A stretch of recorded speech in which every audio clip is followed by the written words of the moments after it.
नमस्कार दोस्तों, मेरा नाम है अर्णव गोस्वामी और आज आप लोग सोच रहे होंगे कि अर्णव गोस्वामी ये काला चश्मा क्यों लगा के आया है जो कि इसके चेहरे पर जच नहीं रहा है। तो दरअसल दोस्तों मैं आपको बताना चाहूँगा कि आज इतिहास का सबसे काला दिन है।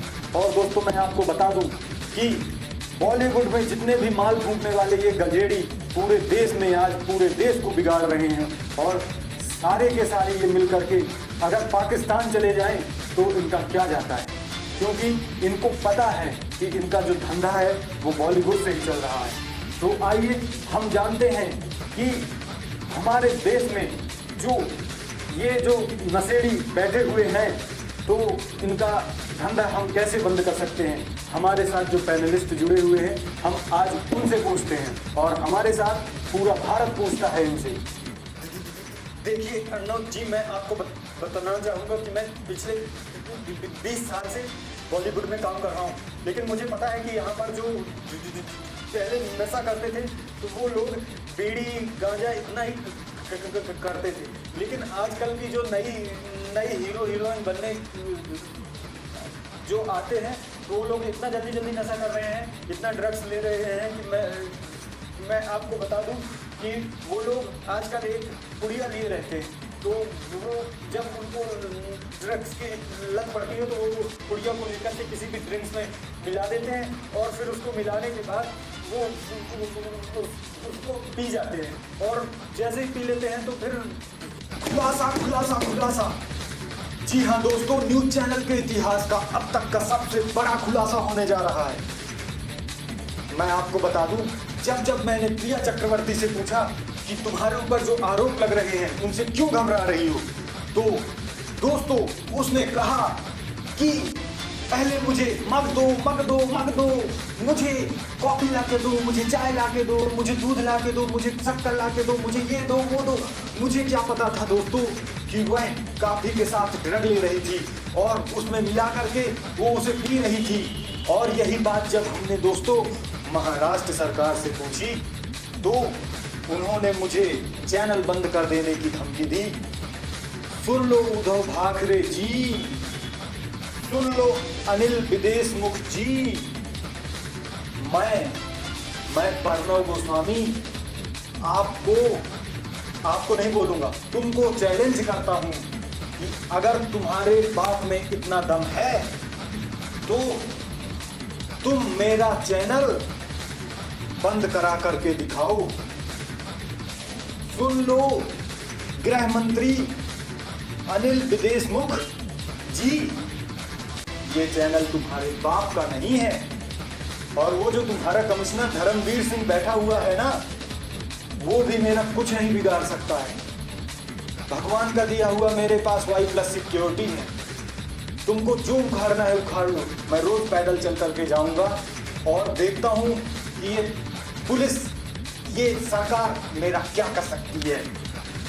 मेरे साथ आज पूरा का पूरा भारत, पूरे के पूरे भक्त पूछ रहे हैं कि आखिर ये जो ड्रग माफिया है, ये जो बॉलीवुड माफिया है, ये प्रिया चक्रवर्ती को, ये खान को, ये जितने भी ड्रगी हैं, इनको बचाने में क्यों लगी हुई है।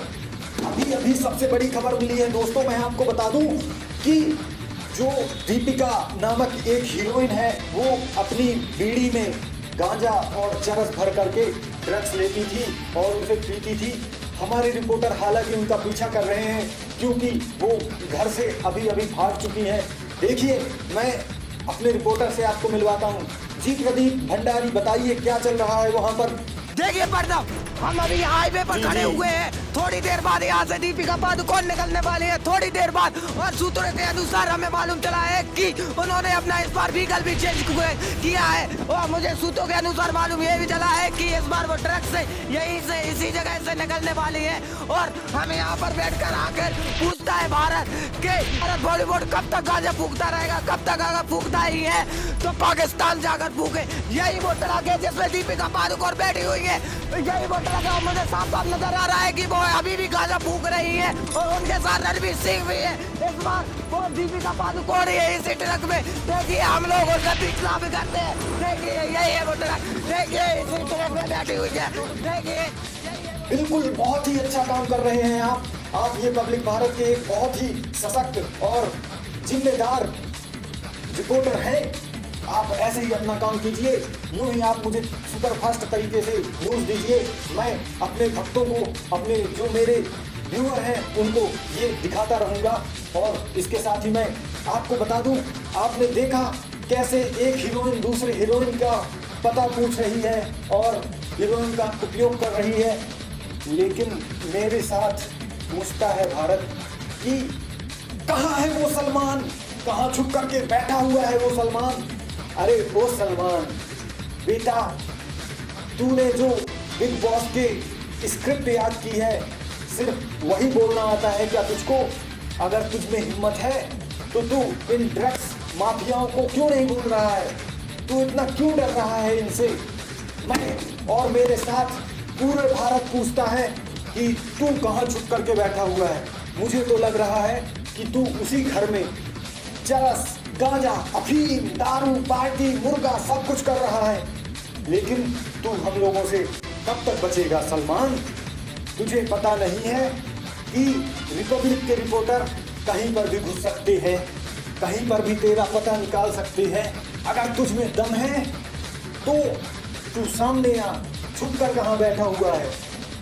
दोस्तों, मैं आपको बता दूं कि बम्बई में लाइट कट चुकी है और यहाँ पर आप देख सकते हैं मैं पूरा पसीने में भीग चुका हूँ, लेकिन मैं आपके जैसे देशभक्त हूँ और देश की सेवा करते हुए मैं ये जो गीले कपड़े हैं उनको ही पहन करके आप लोगों के लिए रिपोर्टिंग कर रहा हूँ। आप लोग ये पब्लिक भारत को नंबर 1 चैनल यूं ही बनाए रखिए। मिलते हैं आपको एक ब्रेक के बाद।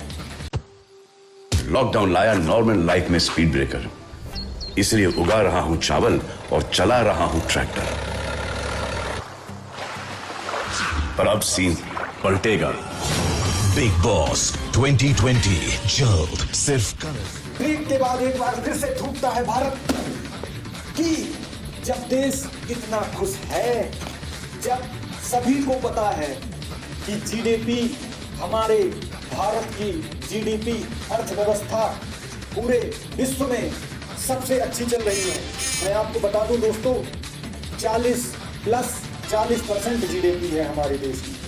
और हमारे देश के माननीय प्रधानमंत्री को जो ये सोनिया सेना है वो काम क्यों नहीं करने दे रही है?